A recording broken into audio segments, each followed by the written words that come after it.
Welcome to the Anime Reviewers. I'm Matt. I'm Zach. Today we're talking about Jujutsu Kaisen Episode 6, After the Rain. This is another very fantastic episode. A little brief synopsis for this one is that it opens, and the first half of it really revolves around the resurrection of Itadori and a very important conversation that he has with the cursed Sukuna inside of his innate domain. And then the second half of the this particular episode revolves around basically like training, and it's Fushiguro and Nobara's training with the second years, and also now that Itadori has been resurrected, it's his training in secret, and it's very fun because like we're getting to see like a lot of cool things from both sides of the aspect, like both people or both groups of people. Because Fushiguro and Nobara are learning new techniques, or like they're not learning new techniques yet, but they're learning the foundation. They're learning close combat fighting. Yes, which is what the second year students say they're lacking in. Is they know how to use their powers, they don't know how just to. Well, their powers specializes in range combat. Yeah. And Itadori's training is revolving around learning how to control cursed energy.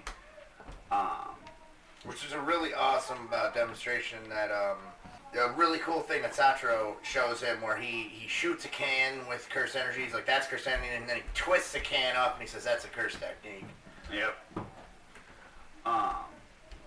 But backing up to before Itadori's training real quick though, like just with the opening of the show, because that I think is the really like catching point for this particular episode, is it zooms in, it picks up zooming in on Itadori's chest wound, and a conversation starting between Itadori and Sukuna, where Itadori thinks they're both dead and like in the afterlife or something, and is like, well, if I'm here, I'm gonna fight you basically, and they have a little fight, and Sukuna's obviously toying with him the whole time. I will say there is one moment where Itadori nearly catches him off guard, and I don't think he catches him off guard so much as he surprises him with how he decided to make an attack. Because instead of attacking Sukuna like Sukuna thought he was going to do, he ends up attacking the ground where Sukuna was standing. And then Sukuna's like immediately realizes and teleports behind him and knocks him off this like ledge that they're on. And Sukuna explains to him that they are not in fact dead. They are inside Sukuna's innate domain. They are both still alive, technically for the moment. And Sukuna offers Itadori a deal, and is like, I can restore your heart and resurrect us, and we can both live. Yeah, and the deal is if he chants extension, he gets to take over Itadori for 1 minute, and then the other condition is if that Itadori will not remember this conversation or the promise. Yeah. And initially Itadori is against it because, as far as he's concerned, Sukuna is evil. Like Sukuna just wants to kill everything. And we find out that like Sukuna actually like mentions, and it's a brief thing where he's like, no, I kind of want to stick around because like I'm in the near future I'm gonna see something interesting. And then it flashes to Fushiguro, and he had like a glowy little energy around him. Yeah, which I'm excited for what that means, because for Sukuna to like take genuine interest in something versus just destruction is kind of like I don't know how to explain it, but I'm just really excited for what that means for Fushiguro. Yeah, but it's interesting because both Sukuna and Satoru see something very special in him. Yes. Because because later on in the episode he said like they're like in the next scene it's the next scene where Satoru's standing with a dead body. Yeah, and he's talking about his plans, which are really cool, but we don't really need to go into them. Besides the fact that he just wants to teach to try and change things. Yeah, the big that's sort of takeaway. The big takeaway isn't like just change things. It's and that, he doesn't want to do it by being like a violent Yeah. person than everyone's afraid of. He wants to actually create genuine change. Yeah, he has a big problem with the way the old guard is handling the state of the people world, in charge basically. that you find out were responsible for Itadori's death. Yeah. And I do want to say, like, when Itadori actually resurrects, though, is very funny. yeah. Because Satoru is just like, oh, he's back. Cool, high five. The businessman with them that is kind of having a panic attack, and the nurse is, or not the nurse, the mortician, is just like, what? No, please put clothes on. Yeah, that's the fun. That's actually like that. It's really funny. A really good laugh is when he pops up and he's like, "Why am I naked?" I just really love, like, the mortician and the businessman have a genuine reaction, and Satoru is just like, high five, you're back. Yeah, and then he says he's going to train him while the others train, and it jumps Yeah. to the others, where it shows Fushiguro like walking up to a training field with the what's her name? Mai. And you just see Panda throwing Nobara around like a rag doll, and she's just like, Fushiguro, train with me, and and then the one dude, just the guy who only talks, Togo Inumaki, he just talks. Rice ball ingredients. Rice ball ingredients. Thank you. Sorry. And that's just like the funniest little ways. The way he always interjects his little like whatever he's gonna food say. thing he's gonna say into it is always just like, it's such a juxtaposition, and it's really well timed. Yeah. That it makes it kind of funny because it's just like, we're all gonna die. Bento flakes. And then you see, and then they just explain, and then it's explained to Fushiguro by Mai that he needs to learn, but they both need to learn better close combat skills. Like, there's more to the scene, but like that's like what you get out of the scene and the principal idea of it. Yeah. And then you get to the scene with Itadori and Satoru, and Satoru explains how cursed energy works, and then Itadori does that hilarious thing where he finds out he has no innate talents, and 80% of being a sorcerer is innate talents. Yep. He just like turns into an amorphous blob that has no color. Vague shape. Yeah, a vague shape with a white outline, and he's all sad, and he's like, I won't be able to do a spirit gun, a Bankai. Dodan Ray. And then he realizes, then Satoru says, you still can learn how to use cursed energy, and then he goes, and then he turns back into a normal person. I can use cursed energy. Yeah, and he remembers how he attacked the cursed womb with cursed energy, and Satoru was like, well, go ahead and hit my hand, not that you can, and Itadori throws a punch, and it's got no cursed energy behind it, and it's explained, like, exactly how cursed energy works, and, like, the fact that, like, a big part of it is control, and you don't need to be, like, super enraged or super depressed or like these super powerful emotions behind it, but you do need to take like the spark of an emotion to make it work. And the other big component to it is when your emotions go out of control, when you feel that like overwhelming sense of dread or fear or whatever, is not letting that cause your cursed energy to run rampant. Like the big point is controlling the flow, which is what his training is going to be about. Because the principal made this little like doll like bear thing with boxing gloves, which is absolutely hysterical because like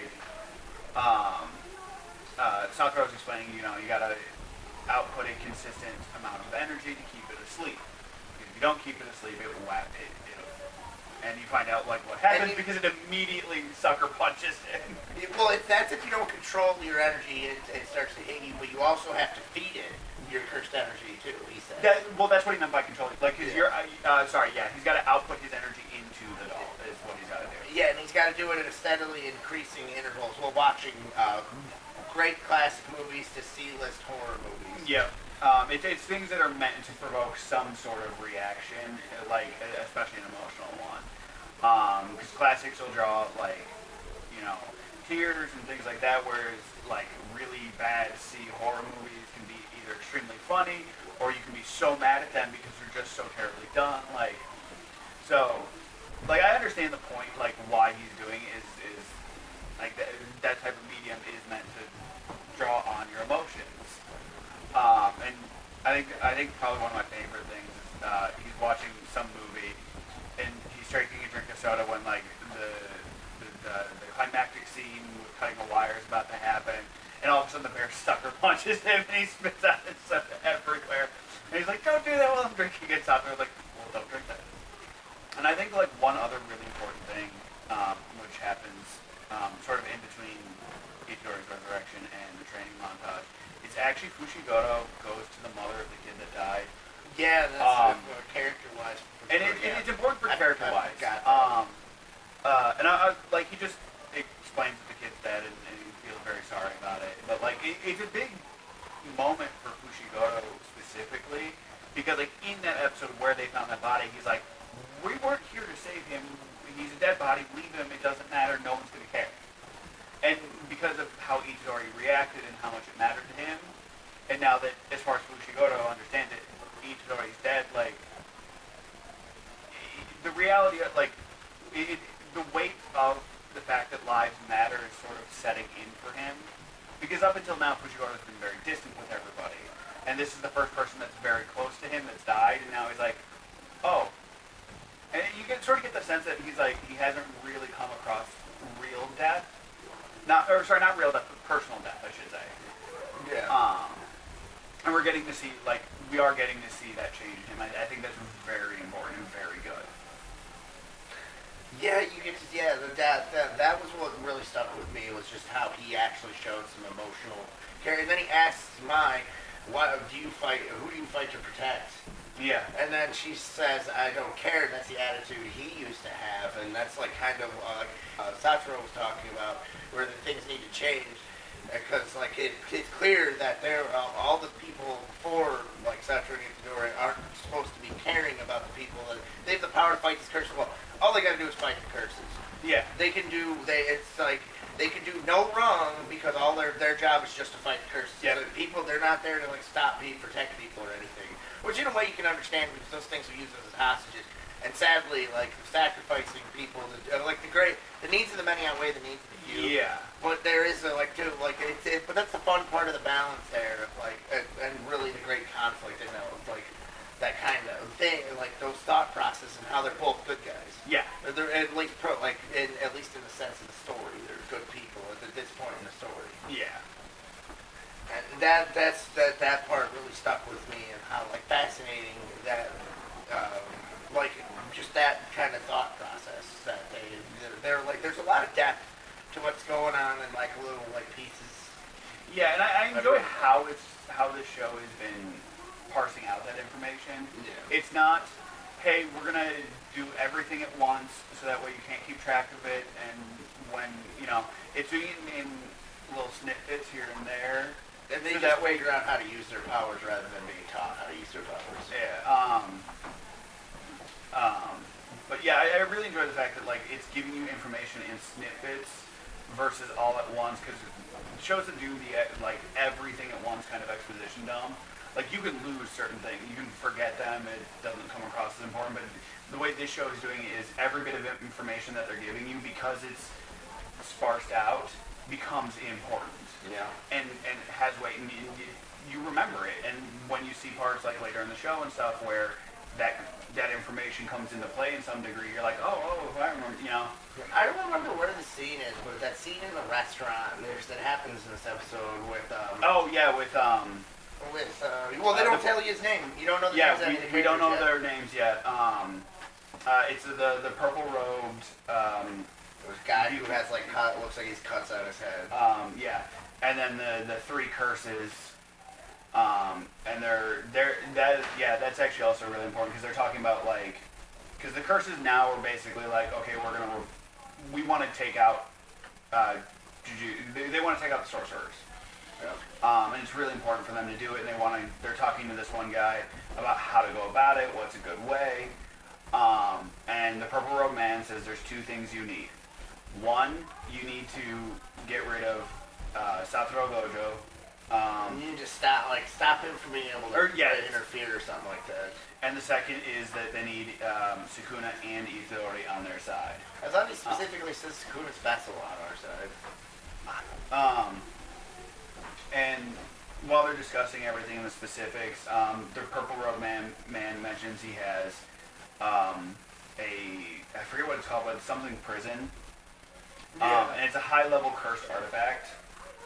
And the volcano-headed curse that does all of the talking for the curses gets really excited about it. He's like, "Oh, you have that? Like, I want that for my collection." And they compare like what his curse or like what his level in regards to like Sukuna's fingers would be, which is a weird measurement. Like, I'm curious what exactly like that's gonna come out to mean. Sukuna's gotta be like the oldest curse, like the most powerful curse. It's gotta be the most powerful. Or something along those lines for that for kind that of to be a measurement, yeah. And it's explained that he's conservatively he's like a 6 or a 7, like he's either 6 or 7 fingers. And he's like, and Volcano Head's like, "Oh, well, I'm gonna kill Satoru, and you're gonna give me that thing." And the more excited he's getting, like the more he's affecting the sort of area around him. And they're in a restaurant. And they're in a restaurant. Everyone on fire. Yeah. And like it's pretty powerful. And it builds up to that too, Yeah. because it's like people talk about like the AC being broken, or you know when they're near that table, it feels very warm initially, like, and then when he finds out that Purple Robe has that prison, a waiter walks up and goes, "Do you know what you want?" And all of a sudden turns into flames. And then I love the Purple Robe guy because he's like, "You need to calm down," and the Volcano Head's like, "Nah, I'm having fun," and he just continues to light everyone else on fire. He has no regard for like what's going on. Yeah, and then they reveal that regular people just see the purple robed guy as just sitting there alone. Yeah. Which is very cool. And so much fun. I'm excited to find out who he is and what his part and everything is. Yeah, and then the last little piece of the episode is you see Satoru in the car with the dude in the suit. So, but they're in the car together, and all of a sudden Satoru just tells him to stop the car, gets out of the car, tells him to go, and then the guy's like, "Is this a test?" And then he just like leans in like, "If I was testing you, would you stay here?" And he just drives off. Or something. No, it's not that. It's the guy asks, "Is this a test? Are you gonna hit me if I drive off?" And Satoru is like, "Who do you take me for?" Or what kind of person do you take me for, or something like that. That's what it was. Yeah, and then he drives away, and then you see Volcano Head just jumping into the scene, or like jumping out of the sky, and then it cuts to the credits. Yeah. And that episode was, I mean, this show has just been consistently awesome. Oh yeah, here. So much fun. And everything. I don't really have many, if any, complaints for this. Like my one complaint is I wish they had I wish Itadori's resurrection had waited an episode, or they had sort of flipped the order where we got to see Fushiguro and Nowara's training, and then Itadori's but that's actually something But I get why they did it that way, because they want their trainings to be parallel with each other. So that does make sense why they had. But creatively speaking, like at least telling the story, it does make sense. But it's just kind of I really like it. It's different. It's different enough to where it's interesting, to where you have your character. That's what made like Attack on Titan. That first, when Eren dies. Spoilers if you haven't seen Attack on Titan, but you should have seen that. You should have, because the 4th season is out and it's hyped everywhere. Yeah, everyone's super excited, but me. But we'll talk about that later. Yeah, that'll be a. I'm gonna talk about how much I love that show, and then. Yeah, that'll be a. But we digress. Yes, this ultimately. I hope I would just keep watching the show, because I'm super excited, and I have no complaints unless I just want to be a nitpicky Yeah, person. it's really just my complaints would be if I want to be hyper nitpicky. Yeah, And I've seen worse. I've seen much worse. The one thing I do want to comment, though, real quick, just because we've sort of danced around, like, his resurrection. Well, we talked about it, I should say. Yeah, that did bother me, but not enough actually, to make me... The one thing I do like about his resurrection, like, even though they brought him back at the beginning of the episode and I would have preferred it later, is the fact that they are keeping his resurrection hidden. 3 people know he's alive. Satoru, the businessman, and the mortician, and that's it. Yep. So it's not he's resurrected, we're going to do the Superman Jesus stuff, or with Attack on Titan, Aaron's, like, OP pseudo god mode with the Titan formation. Yeah, it takes them 4 seasons to explain. Yes, but there are other shows that do the resurrection and the characters immediately, god mode. Or treated as divine, or... And it's not a great joke like in One Punch Man. Yeah. Or just a way to end the story because Goku's here, and now Goku finally understands this ability he's had the whole time, or transformation, or whatever. Which, I mean, I'm so cool with. I love that stuff if it's done well, or it's in the good spirit of the show. I've already watched 500 episodes of. Yeah. And it stayed better if they didn't have dumbass time skips. Yeah. I just referenced a whole lot there. I will give anyone bonus points if they can pick out everything I just referenced there. So that is one thing I'll give them credit, like I said, with the resurrection for, is the fact that it's not a savior thing. Things are working in our favor because he's alive. Now we need to now he needs to learn how to stay that way. And he doesn't just immediately know how. And I like how Satoru doesn't, like, part of his reasoning is, because he's obviously going to have a bunch of reasons. Yeah. But he wants kids to still be kids. Like, Yeah. And then that, like, I can't bring it up because it's in a later episode. Yeah. That's, like, it shows how, like, they're actually being recognized as kids, even though you do find out he purposely puts those kids in those dangerous missions. They're his missions, and he sends the kids on the dangerous missions. But it also kind of shows how they're lowballing Satoru. Oh, yeah. They're so lowballing him. Wow, I didn't even, that's, okay. But ultimately, did we miss anything, or? No. I mean, the only things we really didn't talk about are certain, like, conversational beats, but you guys need to go watch those. This show you should pretty much be watching. Like, yeah, you definitely should. Play the important stuff that'll allow you to, if you for some reason want to start at episode 7, or your girlfriend or boyfriend watches the show and you're sitting there with them. Yeah. That'll be it from us. Have a good one. Thanks for watching. Thank you for watching. I hope you enjoyed. Don't forget to like, comment, and subscribe. And hit that bell icon for notifications. Also follow us on Twitter and Facebook. Links in the description down below.